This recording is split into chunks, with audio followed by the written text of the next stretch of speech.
അപ്പോൾ അൽഹംദുലില്ലാ ഞാൻ തങ്ങളെ പ്രത്യേകം അഭിനന്ദിക്കുകയാണ്. കാരണം ഈ സാമുദായിക സംഘടനകളും മുസ്ലിം സംഘടനകളൊക്കെ തമ്മിൽ ഭയങ്കര പ്രശ്നമാണെന്നാണ് പൊതുവെ ആളുകൾ പറയാറുള്ളത്. എന്നാൽ ഈ നോമ്പ് ആരംഭിച്ചിട്ട് നമ്മൾ സ്വന്തം കുടുംബങ്ങളെ കാണുന്നതിലേറെ ഇരിക്കുന്ന ആളുകളെയാണ് കണ്ടുകൊണ്ടിരിക്കുന്നത്. ഇന്നലെ സൗഹൃദവേദി മീറ്റിങ്ങിൽ തങ്ങളും കുഞ്ഞായൂർ സാഹിബ് അടക്കമുള്ള എല്ലാവരും ഉണ്ടായിരുന്നു, മിക്കവാറും ആൾ. അതിൻ്റെ തൊട്ട് മുമ്പ് പിന്നെ ജമാഅത്ത് ഇസ്ലാമിൻ്റെ ഉണ്ടായിരുന്നു, അതുപോലെ KNM ഉണ്ടായിരുന്നു, പല ആളുകളുടേതുണ്ടായിരുന്നു. ഇപ്പം ഇന്നിവിടെ മർക്കസ് ദേവന് നടക്കുന്നുണ്ട്. അപ്പോൾ ഏതായിരുന്നാലും നമ്മൾ ഒരുമിച്ചിരിക്കുന്നു എന്നത് ഈ തിരക്കിനിടയിലും ഇതിന് സമയം കാണുന്നു എന്നത് ഈ സമുദായം ഒരു കെട്ടുറപ്പോടു കൂടി പോകണമെന്ന ആഗ്രഹം കൊണ്ട് തന്നെയാണ്. ഇതിനെ അള്ളാഹു നമുക്ക് പ്രതിഫലം നൽകുമാറാകട്ടെ എന്ന് പ്രാർത്ഥിക്കുകയാണ്. ബഹുമാനനായ തങ്ങളെ ഈ ഒരു സദസ്സിലേക്ക് വളരെ ഹൃദയപൂർവ്വം സ്വാഗതം ചെയ്യണം. ഞാനിവിടെ നമ്മുടെ ശ്രദ്ധയിലേക്ക് വരാൻ വേണ്ടി ജസ്റ്റ് ഒരു സംഗതി ഇവിടെ ഈ പറഞ്ഞ കാര്യങ്ങൾ തന്നെ ഒന്ന് ക്രോഡീകരിച്ചതാണ്. ഇതിൽ നിങ്ങളുടെ ശ്രദ്ധയിലേക്ക് കൊണ്ടുവരികയാണ്. കേരളത്തിൽ വർദ്ധിച്ചു വരുന്ന കുറ്റകൃത്യങ്ങളും അവയുടെ വിചിത്രമായ സ്വഭാവവും വിലയിരുത്തി പ്രശ്നപരിഹാരത്തിന് വിവിധ മേഖലകളിലുള്ളവരുടെ കൂടിയാലോചനകൾ സംഘടിപ്പിക്കാനുള്ള സർക്കാരിൻ്റെ തീരുമാനം ത്വരിതപ്പെടുത്തണം. ഈ ശ്രമം വൈകുന്തോറും കരളലിയിപ്പിക്കുന്ന കാഴ്ചകൾ ഇനിയും നാം കാണേണ്ടി വരും.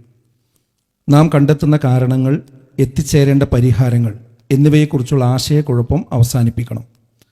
കുറ്റകൃത്യങ്ങളിലേക്ക് തള്ളിവിടുന്ന സാഹചര്യത്തെ പ്രൊമോട്ട് ചെയ്യുകയും പിന്നീട് അതിൽ പരിഭവിക്കുകയും ചെയ്യുന്ന സമീപനം മാറണം. ധാർമ്മികതയാകുന്ന ശരിയായ പരിഹാരത്തെ മുന്നോട്ട് വെച്ചാൽ താൻ പ്രാകൃതനായി പോകുമോ എന്ന ഭീതിയിൽ നിന്ന് പുറത്തു കടക്കാൻ ധർമ്മബോധമുള്ളവർക്ക് സാധിക്കണം. രണ്ടാമത്തെ കാര്യം ലിബറൽ ആശയങ്ങളെ പറ്റിയാണ് ഇവിടെ സംസാരിച്ചത്. അതിൽ my body my right, you only live once അഥവാ യോളോ, നിഹിലിസം, ജെൻഡർ സാമൂഹിക നിർമ്മിതിയാണെന്ന കാഴ്ചപ്പാട്, ലീവ് ഇൻ റിലേഷൻഷിപ്പ്, എല്ലാ നഗരത്തിലും നൈറ്റ് ലൈഫ് വേണമെന്ന മൂല്യബോധത്തെ കുഴിച്ചുമൂടാനായി കൊണ്ടുവരുന്ന തന്തവൈബ്, അമ്മാവൻ സിൻഡ്രോം, സദാചാര പോലീസിംഗ് തുടങ്ങിയ പദാവലികൾ, ഗെയിമുകൾ, സിനിമകളിലെ വയലൻസ്, ലഹരി, ആർഭാട ജീവിതം, വിവാഹത്തോടുള്ള വിമുഖത, വയോധികരോടുള്ള മനോഭാവം, ഒറ്റപ്പെടൽ, വർദ്ധിച്ചു വരുന്ന ആത്മഹത്യാ പ്രവണത, ഡിപ്രഷൻ തുടങ്ങിയവ ഉയർത്തുന്ന പ്രശ്നങ്ങൾ ഗൗരവമായി ചർച്ച ചെയ്യാൻ നമ്മൾ തയ്യാറാകണം. മൂന്നാമത്തെ കാര്യം വർഗീയതയാണ്. ഈ വെഞ്ഞാറമൂട്, താമരശ്ശേരി സംഭവങ്ങൾ വരെ വർഗീയതയ്ക്ക് ആയുധമാക്കുന്ന രാഷ്ട്രീയ നേതാക്കളെയും മാധ്യമങ്ങളെയും സൈബർ ഇടങ്ങളെയും തിരിച്ചറിഞ്ഞ് നിലപാട് സ്വീകരിക്കാൻ സമൂഹം തയ്യാറാകണം. അടുത്തത് വഖഫ് ബില്ലുമായി ബന്ധപ്പെട്ടൊരു കാര്യം. വഖഫ് ബില്ല് പാസ്സാകുന്നതോടെ വഖഫിൻ്റെ അടിത്തറ തന്നെ ഇല്ലാതാക്കുന്ന സാഹചര്യത്തിൽ ജനാധിപത്യപരമായ പ്രക്ഷോഭങ്ങൾക്ക് മുഖ്യധാര രാഷ്ട്രീയ പാർട്ടികളും സമുദായ സംഘടനകളും ദീർഘവീക്ഷണമുള്ള കർമ്മ പദ്ധതികൾ ആവിഷ്കരിക്കാൻ ഇനിയും വൈകരുത്. തീവ്ര നിലപാടുള്ള വ്യക്തികളും സംഘടനകളും ഈ വിഷയത്തെ വഴിതിരിച്ചു വിടാൻ ഇല്ലെങ്കിൽ കാരണമാകും.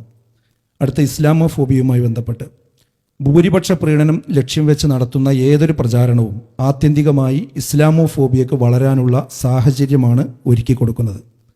മറ്റൊന്ന് മദ്യം. ലഹരിയുടെ വ്യാപനം വിളിച്ചു വരുത്തിയ അപകടകരമായ സാഹചര്യം നാം അനുഭവിക്കുമ്പോഴും മദ്യ ഫാക്ടറിക്ക് അനുമതി നൽകുന്ന നയങ്ങളിൽ നിന്ന് നമ്മൾ പുറകോട്ട് പോകണം. അടുത്തത് ആർഭാട വിവാഹങ്ങൾ.